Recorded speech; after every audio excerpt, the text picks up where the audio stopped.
to discuss this breaking news alert is Alex Traiman, Jerusalem Bureau Chief of Jewish News Syndicate. Alex, good morning to you. Thank you so much for being here. Good morning. Thanks for having me. So as you are here this Wednesday morning, talk about the past few hours for you and your family. What have you all been experiencing? Well, late last night, we got messages on our phones that there was an imminent attack and everyone should get near their rooms, safe rooms. And then within just a few minutes, sirens going off in basically the entirety of the state of Israel, the entire civilian population of Israel jumping into their safe rooms. And then within just a couple of minutes, we're hearing consecutive booms, which were mostly interceptions of close to 200 ballistic missiles that were fired at Israel. Definitely a scary and intense moment for many Israelis, several of them who were not at home. I mean, many Israelis weren't home, including multiple members of my own family. I can only imagine those scary moments. The most I've heard personally for a siren is a tornado siren here in the U.S. So I can only imagine the chaos that unfolds when you hear that and even see that in real time. But very thankful you are safe and able to join us here this Wednesday morning. I want to get your perspective if we look back in time.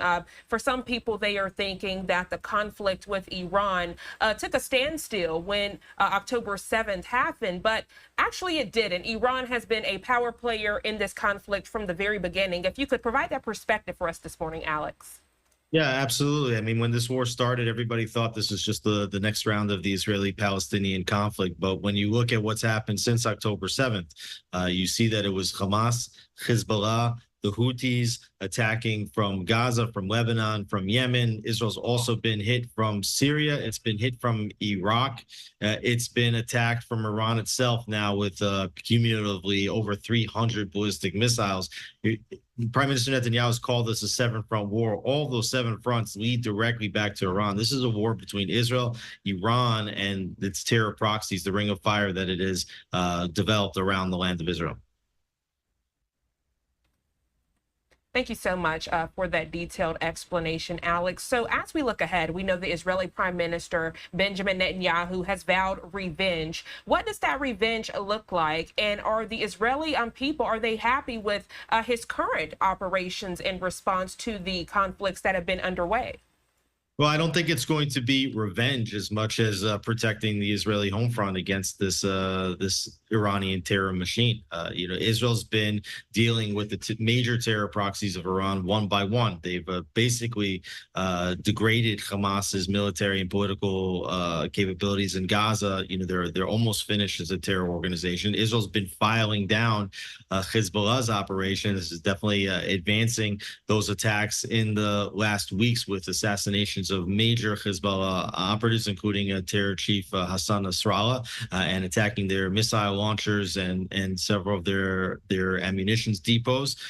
Israel's attacked Yemen deep at the Hodeida port that they've been using to launch weapons towards Israel, including ballistic missiles and drones, and also interrupt international traffic. But I think that Iran has now given Israel yet again another reason or a trigger to attack Iran directly. And the prime minister has been saying for years that he has a vow to prevent Iran from crossing the nuclear threshold. And I think that it may be the time where you start to see the IDF attack Iranian nuclear installations and potentially other oil and other installations and military installations directly.